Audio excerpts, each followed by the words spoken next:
Hey there and good evening. It's First Alert meteorologist Isaac Williams. We are looking at some heavy storms moving through portions of North Georgia. We'll get right to radar here in just a moment. It is a First Alert weather day that continues into this evening. We are looking at the chances for some locally heavy thunderstorms to continue until about midnight or so, and then we should see some gradual improvement during the overnight hours. Flooding and some gusty winds. We've already seen a couple of severe thunderstorm warnings out there earlier today. We could see a couple of more of those throughout the evening hours. Thankfully, the chances for widespread severe weather are low, but we could still see the possibility of a few stronger storms. Right now, we'll start in Coweta County this evening. We have some very heavy rain and storms moving through the Noonan area, and that's going to be moving east toward Peachtree City and toward Sharpsburg and areas near the county line there shortly. In the next 20 to 30 minutes, these storms are moving at about 15 to 20 miles per hour, so nothing too incredibly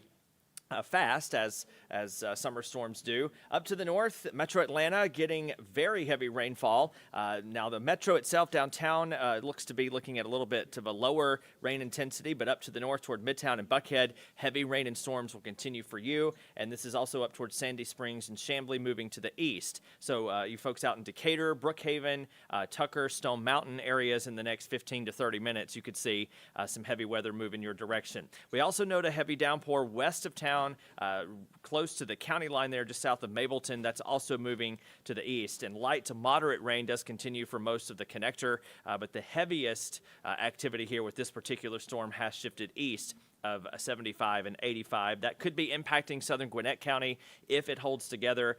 So you places out toward Grayson and Snellville could see some heavier showers maybe in about 45 minutes, again, if it holds together.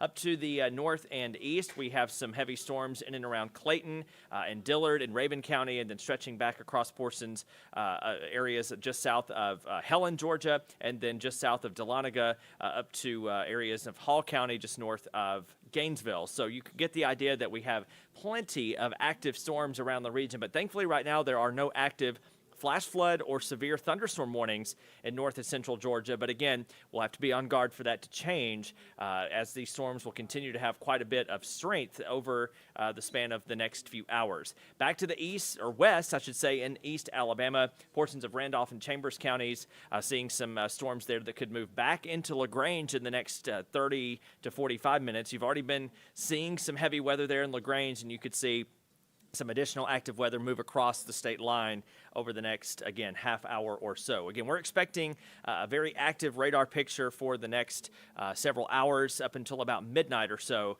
and then we should start to see the coverage decrease quite a bit. This is all being driven by a fairly large cold front, which I'll get to in a second, but the rain totals, again, so far have been sort of highest over in the eastern part of the coverage area toward Athens, getting over an inch of rain so far today. But we definitely are getting some measurable rain in Metro Atlanta as we speak. And when all is said and done, I'm expecting rain totals and some of the heavier downpours to be upwards of 2 inches, which again could cause some flooding. Others haven't really seen much rain yet. So this has so far been sort of a regular summer day, if you will, but we are expecting the coverage of these storms to go up just a little bit in the next couple of hours. Thanks to this cold front that's still back into Tennessee and North Alabama, it has prompted widespread storms in Mississippi and in Alabama today, and we are expecting a little bit more in the way of that activity across North Georgia over between now and, let's say, 11 o'clock or so, and then once we get to about 11 p.m., we should be seeing the coverage decrease just a bit here. So an 80% chance of rain and storms will continue through 9 and 10 o'clock. Notice the rain coverage down to 40% at the midnight time frame, and then clouds will linger and maybe a random shower, but I'm expecting by the time you wake up tomorrow morning, 6, 7, 8 o'clock, we should be fully dry, maybe not fully clear yet, but we will be fully dry with very minimal rain coverage. So here's a look at First Alert Futurecast. Here's 9 p.m. We've got heavy rain and storms moving through the region. We could have one more round at least of heavy rain in Metro Atlanta between now and 11 o'clock. And then you can see, though, that everything is sort of moving from northwest to southeast. So once we get into the overnight hours, the coverage of the rain is definitely decreasing. This is not going to be an all-night rain and storm event. That's some good news, just to not keep you up all night. The weather shouldn't. 3 a.m. Wednesday morning, and we're looking at that being almost fully dry. Here's a look at 7 o'clock in the morning, and you can see most, if not all, the rain is out, and the clearing line is about halfway through North Georgia, and we should see plenty of sunshine tomorrow. We just may wake up a little gray and damp from tonight's storms, but we are expecting a fairly decent weather day for tomorrow. In fact, you can see by 9 a.m. on Futurecast, it is breaking into quite a bit of sunshine across the region here and to the rest of the day. There is a small chance at a random shower here, but the rain coverage would be 20% or less tomorrow. We're not looking at anything close to what we've seen so far today and what we expect into this evening.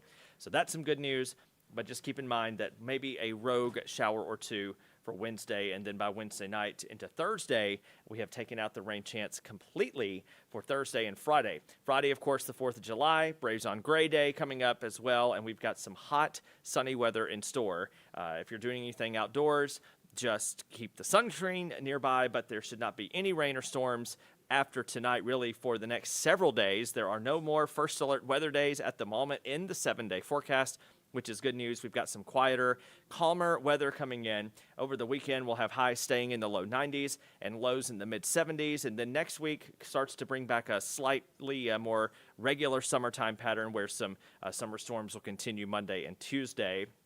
Highs there ranging from about 90 to 92 by Monday and next Tuesday. But between now, or let's say tomorrow and Sunday, I'm expecting very minimal rain coverage across North Georgia. Here's a look at the tropics. We've been kind of watching this same zone now for a while, for the past couple of days at least, and we are still looking at the cold front tonight moving into North Florida over the next few days, and sometimes some weak areas of low pressure can spin up in the northeastern Gulf and the western Atlantic or near Florida. This is something that is common in the early part of the tropical season, which is now late June, and now we are starting July, and this is the most favorable time frame for this sort of setup to happen. These setups do not produce big hurricane types concerns, but we have a lot of people maybe leaving and going south to the beaches this weekend, and we could have some heavier rain and storms closer to the Georgia and the Carolina coastline in association with this, and or portions of the Florida coastline. So that's something that we'll continue to watch here. The next name on the list is Chantal, if it were to go that far, but right now the Hurricane Center giving this a 30% chance of development over the next 5 days. So we have a long time to watch this. This is not something that is imminently about to happen or anything like that, which is good news. Again, I'm going to back up to the radar again and just kind of look at the difference, kind of looking at what we're watching here. And you can see the cold front is across portions of Tennessee. We've seen several thunderstorm warnings in Mississippi and Alabama, and we have seen a couple here in Georgia, but thankfully so far we have not had any crazy severe thunderstorm warnings where we get 10 or 15 of those. That hasn't happened just yet, but we still have quite a bit of energy in the atmosphere, and we're going to use every bit of it up here in the next few hours. Lots of moisture. We got pretty hot today. It's certainly more humid than it's been being in the past about day or so, with this extra moisture coming in from the Gulf, kind of running into this cold front. We've also heard of some big flooding up in the Virginia, Maryland region. I've seen some videos on social media on some interstates up there having quite a bit of issue with flooding, and hopefully that doesn't happen here, but we are in that flood risk for the next few hours as these downpours will continue developing and moving and move through portions of North Georgia. And of course, if any sort of warnings are required for the rest of the night, the First Alert Weather app will of course let you know. We'll let you know on air tonight as well at 10 and 11. And after today, though, the radar in the southeast should start to quiet down just a bit. Now, if you're heading south toward the beaches, keep in mind that tropical concern is something that we're going to continue to watch, and we'll have some active weather south of here over the next few days. But in North Georgia, the mountains, if you're heading north this holiday weekend, not everybody's a beach person. If you're heading north into the mountains, the weather looks good there too over the next few days after tonight's cold front moves through. So stay weather aware for the next few hours, and then enjoy some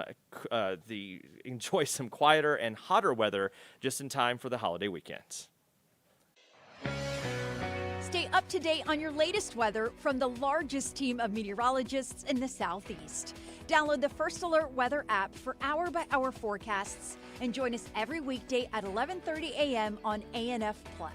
You can also text weather to the number on your screen, and we'll send a link directly to your cell phone.